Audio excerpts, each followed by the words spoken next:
the Gamecocks defense last year was abysmal. It's crazy. On the show on Monday, yesterday's show, we wrapped up the position unit preview series and we talked defensive backs. And, it's funny, you and I talking last year, we all thought the secondary was going to be the strength of this team. We talked J.C. Horn, Israel McQuamu, John Dixon, Jamie Robinson. You just go down the list of all these guys who are no longer on the roster.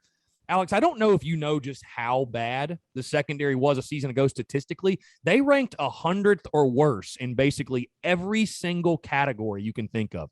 256 yards per game that unit allowed. With all those guys that I mentioned, now you lose all of them. You lose Ernest Jones in the middle. You do bring back a very, very nice core defensive line. I will give credit to the previous staff and previous regime. They did recruit the heck out of defensive line somehow, some way. Give them credit. But what's interesting, Alex, to me about this defense is the national analyst, the outsider says, oh, they lost this guy, this guy, this guy. They're going to be so much worse this year defensively. And we're talking about worse than a defense that gave up 36 points per game and 458 or 460, we'll say, yards per game. You lose all those guys. But, Alex, the question I have for you is this. Can you really be any worse defensively than you were last year? Even with all those guys gone, and there's so many question marks, especially when you start moving back to your linebacker position and then your secondary, you're in the 4-2-5, you bring that back to Columbia, but I don't know how you could be any worse defensively than you were last season.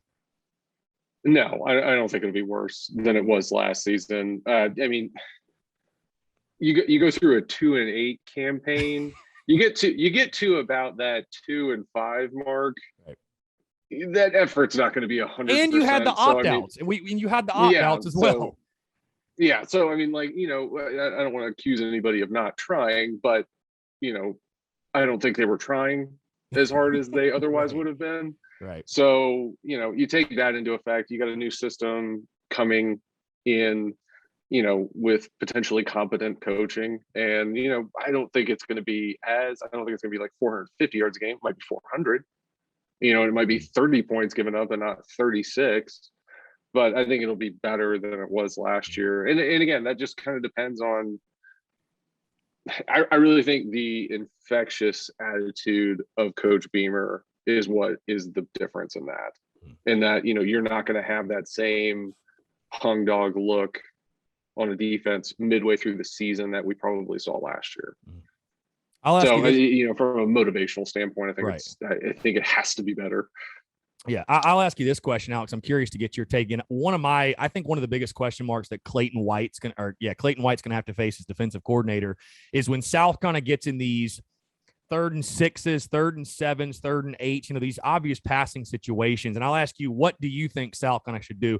Do you prefer the Gamecocks send the blitz and say, hey, we have to get to the quarterback and get pressure because we can't, cover for 3 or 4 seconds, but then you're putting your guys on an island out there? Or do you say, hey, we're going to drop back. We're going to trust we can get there with 3 or 4 guys.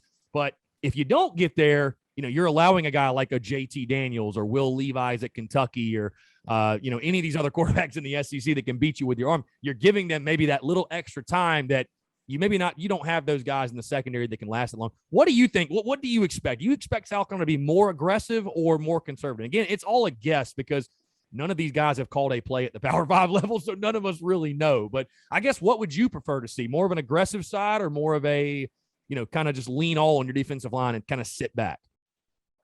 Would probably lean more to leaning on the defensive line at this point because that is the strength of your defense. And you just have to trust that those guys are your best players and they're going to get there. So I wouldn't go less than sending 4. I'll put it that way. I mean, if you want to send 5 and put somebody on an island, I mean, you can do that. But I wouldn't get cute and go with 3. Yeah.